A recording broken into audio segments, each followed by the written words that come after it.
Hello everyone. अभी मैं सी final professional ethics में कुछ लिमिट्स हैं। स्टार्टिंग पार्ट्स में नहीं है, शेड्यूल में ही नहीं है, लास्ट वाला पार्ट है काउंसिल जनरल गाइडलाइन, उसमें कुछ लिमिट्स हैं। चैप्टर फर्स्ट में नहीं है एंड सेकंड में, फिफ्थ में भी नहीं है। चैप्टर 6 में है, चैप्टर 6 से 60 ऑडिट और वो उसमें टैक्स ऑडिट की बात हो रही है। इसमें एक्सेप्शन है कि 44 AD AE और ADA, तो वो 1 लिमिट्स आपकी काउंट नहीं होंगी। और इसमें 60 ऑडिट पर ईयर और पर मेंबर। और इसमें एक बात ये है कि इसमें फुल टाइम प्रैक्टिस होना ज़रूरी है, अगर पार्ट टाइम प्रैक्टिस है तो वो अलाउड नहीं है। देन उसके बाद आता है हमारा चैप्टर 8। चैप्टर 8 में था कि कितने नंबर ऑफ ऑडिट असाइनमेंट आप ले सकते हैं। इसमें स्टैट ऑडिट की बात हो रही है, तो इसमें 30 की लिमिट्स है। इसमें OPC और डोरमेंट कंपनी है वो एक्सक्लूड हो जाएंगे। उसके बाद आता है हमारा चैप्टर 9। इसमें थोड़ी सी इम्पोर्टेंट ये है कि ये लर्न याद नहीं रहता। चैप्टर 9 में हमारा था कि आप अपॉइंटमेंट हो रहे हो एज ए स्टैट ऑडिट के लिए, तो आप मेंबर इन इसमें आप स्टैट ऑडिट एक्सेप्ट नहीं करेंगे। किन कंपनी का? PSU को, गवर्नमेंट कंपनी का और लिस्टेड कंपनी का, एंड वो पब्लिक कंपनी जिनका टर्नओवर है वो 50 CR और मोर है।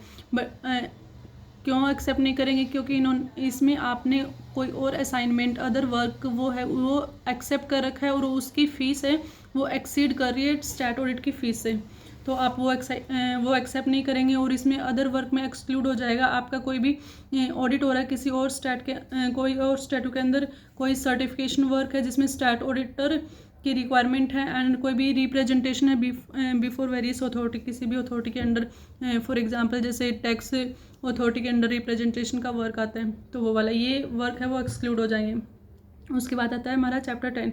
चैप्टर 10 में इंडेटनेस की लिमिट्स हैं और इसमें गारंटी है, सिक्योरिटी है, कोई इंडेटनेस है उसकी सिर्फ एक ही लिमिट है और वो है एक्सीडिंग 1 लाख है, तो आप एक्सेप्ट नहीं करेंगे। इसमें कंपनी ऑडिट से सिमिलर है ये भी, कि उसमें भी लिमिट्स थी। उसमें इंडेटनेस की लिमिट 5 लाख थी, गारंटी और सिक्योरिटी की 1 लाख की थी। यहाँ पे सबकी एक ही लिमिट है, वो है 1 लाख।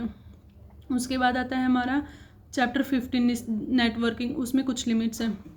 नेटवर्किंग गाइडलाइन वाला थोड़ा इम्पोर्टेंट है। इसमें 4 फॉर्म होते हैं, form A B C D, तो ये इजी तरीके से लर्न हो जाएगा आपको।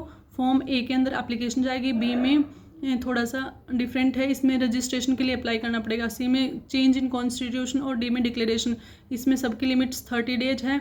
और फॉर्म B है उसमें हमें जो 3 मंथ तक नाम रिजर्व रहता है उसमें रजिस्ट्रेशन के लिए अप्लाई करना पड़ता है और वो मैंडेटरी है।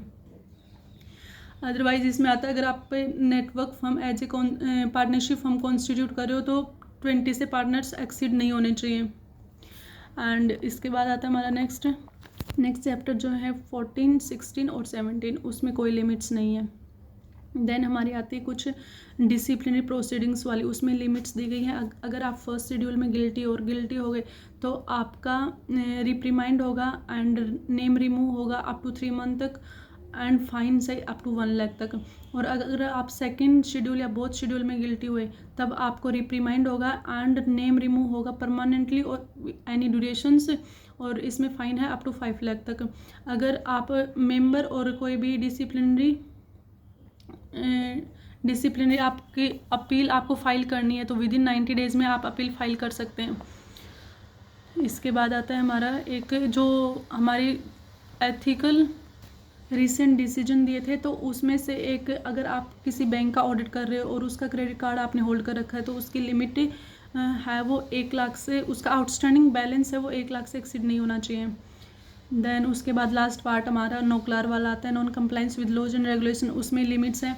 अगर ये सब असाइनमेंट पे एप्लीकेबल है। अगर मेंबर इन प्रैक्टिस है तो आप उन लिस्टेड एंटिटी का ऑडिट कर रहे हैं जिनका नेटवर्थ है वो 250 CR और मोर है, तो आप पे नोक्लार अप्लाई हो जाएगा। अगर आप मेंबर इन सर्विस हैं तो आप KMP की पोजीशन होल्ड करें लिस्टेड एंटिटी में, तो आपको नोक्लार की कंप्लाइंस है वो फुलफिल करनी पड़ेंगी। और इसके अलावा इसमें कुछ और लिमिट्स हैं नहीं, मोस्टली यही लिमिट है स्टार्टिंग में शेड्यूल में, और उनमें भी कुछ खास लिमिट नहीं है जो लर्न करने वाली हैं वो कि लर्न नहीं हो रही हूँ। Okay, bye, all the best for upcoming exam. I hope आप सबका मेरा क्लियर हो जाए। बाय।